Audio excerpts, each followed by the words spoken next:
Implementation of major government projects and programs are certain to start early next year.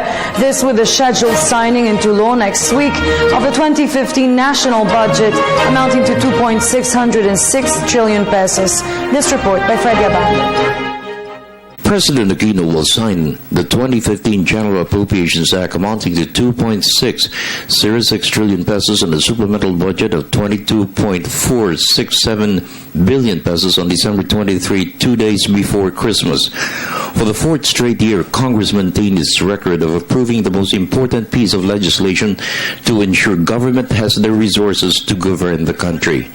The two budget measures were submitted to the Palace for the President's review to determine which items in the National Expenditure Program will be vetoed or not. This is the best budget the government has passed. When we talk of transparency and coming up with a very detailed budget, and again the reforms introduced by the government to introduce this budget or GAA as released document. This will shorten the procedure because you have the itemized projects there, and they already started the pre-bidding procedures short of award.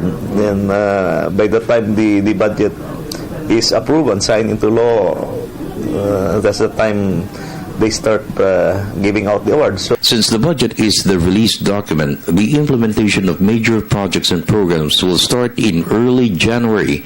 This means government spending will take off to pump prime the economy.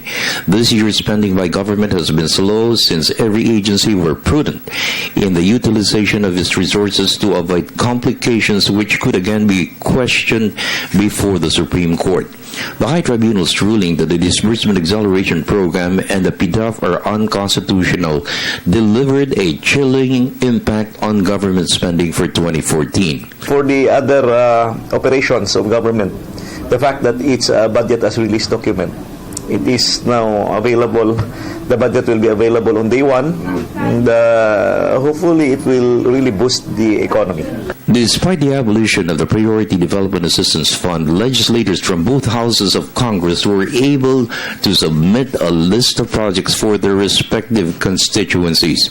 It will only violate the Supreme Court's decision if insertions are done after the President's signing of the General Appropriations Act.